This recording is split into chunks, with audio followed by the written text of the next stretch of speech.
প্রতিবেশী দেশকে বলবো, আপনারা নিজের চরকায় তেল দেন, আপনারাও শান্তিতে থাকেন, আমাদেরকেও শান্তিতে থাকতে দেন। সব চেঞ্জ করা যায়, প্রতিবেশী চেঞ্জ করা যায় না। আমাদের ল্যান্ড তাদের ল্যান্ড, পাশাপাশি। আমরা চাই তারাও সুখে থাক, আমরাও সুখে থাকি, ঠিক কিনা? কিন্তু প্রতিবেশী হলে বন্ধুত্বপূর্ণ আচরণ করতে হয়। প্রতিবেশী যদি বন্ধু না হয়ে প্রভু হতে চায়, এরকম দানব প্রতিবেশী কেউ চায় না।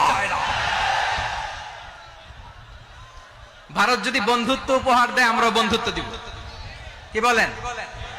তারা যদি বন্ধু সুলভ আচরণ করে, আমরাও বন্ধুত্ব উপহার দেব। কারণ আমাদের পররাষ্ট্র নীতি হচ্ছে সবার সাথে বন্ধুত্ব, কারোর সাথে বৈরিতা নয়। আলহামদুলিল্লাহ বলেন, কত চমৎকার পলিসি আমাদের। আমরা নির্বিবাদী, আমরা বাংলাদেশিরা শান্তিকামী। We are proud of that. এজন্য আমরা গর্ববোধ করি। আমাদের পররাষ্ট্র নীতি সবার সাথে বন্ধুত্ব, কারোর সাথে শত্রুতা নয়। তাই প্রতিবেশী দেশকে